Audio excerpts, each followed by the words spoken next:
메타버스 직업 인터뷰 방사선사 편. 오늘은 방사선사 직업을 알아볼까요? 아이템 장착, 폴란드 유형, 현실형, 서구형 장착, 기계 활용 능력, 의학 지식 장착. 준비 완료. 이제 직업 메타 세상으로 고!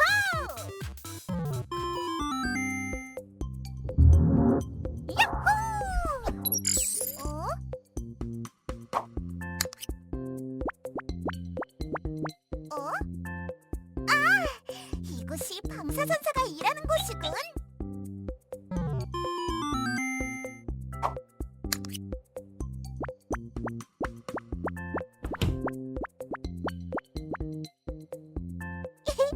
선생님, 안녕하세요.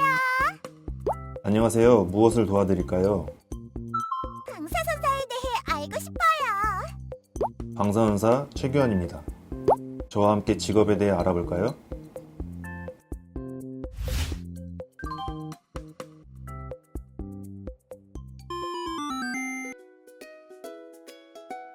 안녕하세요. 김포 우리병원에 근무하는 방사선사 최규환입니다. 방사선사 어떤 직업인가요? 일단 방사선을 이용하여 환자를 검사하는 직업으로서 여기서 말씀드린 방사선이란 에너지의 흐름을 얘기하는데 알파선, 베타선, 감마선, X선 이런 종류의 여러 가지 방사선들이 있습니다. 저희는 이런 방사선을 가지고 환자를 검사하거나 치료, 시술하는 목적으로 일을 하고 있습니다. 방사선 검사에 대해 자세히 알려주세요. 방사선이라고 하면 여러 가지 종류가들이 있습니다. 그러니까 엑스레이를 이용하는 거에는 일반 촬영이 있고요. CT 검사가 있고요. 자장을 이용하는 MRI 검사. 초음파를 이용하여 검사하는 초음파 검사. 이거 외적으로 방사선 치료학, 그럼 핵의학 이런 또 다른 여러 분야들의 그런 검사들도 있습니다. 주로 진단 방사선과 같은 경우는 지하 1층에 많이 위치를 하고 있고요. 치료 방사선 같은 경우는 그런 방사선의 에너지의 세기가 훨씬 세기 때문에 주로 대학병원에 위치해 있는데 지하 3층, 4층 이렇게 더 아래 깊은 곳에 위치하는 걸로 알고 있습니다. 방사선사가 되기 위해 어떤 자격이 필요한가요?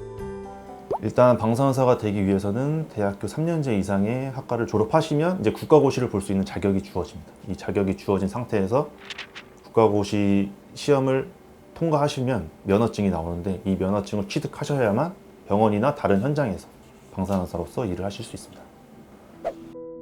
어떤 계기로 이 직업을 갖게 되셨나요? 제가 이제 고등학교 3학년 때 원서를 쓰려고 알아보다가 보건계열 쪽으로 좀 관심이 있어서 자격증이나 면허증을 취득해서 약간 전문성을 띈 직업이라고 알고 있었고, 그런 전문성을 띄면은 취업도 잘 된다는 얘기에 그냥 보건계열 쪽으로 알아보다가 방사선과는 직접 환자를 상대하며 검사하는 것이 좀 매력적이라고 생각해서 이런 방사선과를 선택해서 이 길로 오게 되었습니다. 어떤 성격, 특성의 사람들이 이 직업에 잘 어울린다고 생각하나요? 대부분 이제 다 환자를 대면해서 검사하는 직업이기 때문에 그 타인에 대한 배려, 그리고 사교성이 좀 있으시면 좋을 것 같고요. 그리고 성격이 다른 사람들과 지금 대화를 많이 해서 그 검사에 대한 설명을 해줘야 되기 때문에 외향적인 성격을 가지시면 조금 더 도움이 되실 것 같습니다. 또 저희 과는 기본적으로 기계를 다루는 직업이다 보니까 기계를 다룰 수 있는 능력이나 그거에 대한 집중력이 많이 필요하고, 아무래도 저희가 이제 방사선이라는 거를 다루기 때문에 방사선에 대한 안전관리에 대한 지식도 필요하고요. 전문 의학 용어에 대한 지식이 많이 필요합니다. 방사선과를 졸업하면 어떤 곳에서 일할 수 있나요? 일단 많이들 알고 계시는 종합병원이나 대학병원에서 취직해서 진단방사선과나 치료방사선과, 핵의학과 이쪽에서 일을 할 수 있고요.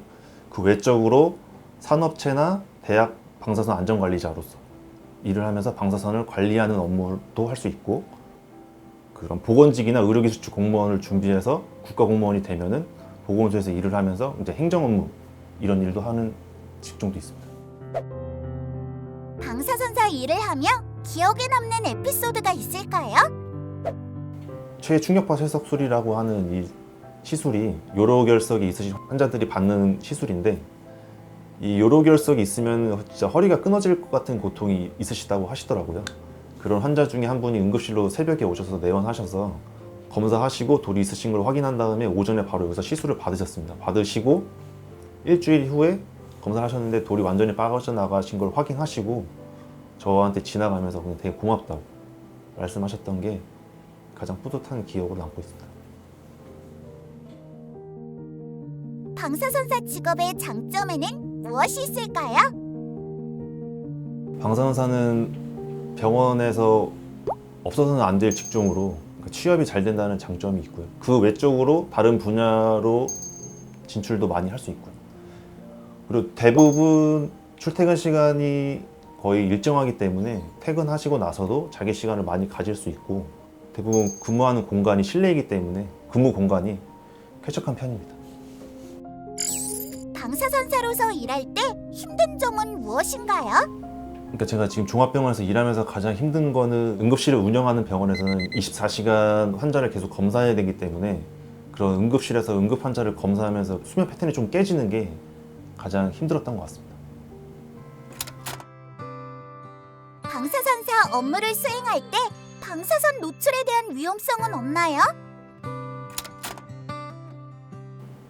안 좋다고 생각하시는 게 X선에 대해서 좀 안 좋게 인식을 하실 것 같은데, 그냥 저희가 일상생활을 하시더라도 그냥 자연방사선이라는 게 미미하게 존재하고 있습니다. 그러니까 일반 촬영을 만약에 하셨을 때 그런 자연방사선과 비슷한 수준이라고 생각하시면 될 것 같고요.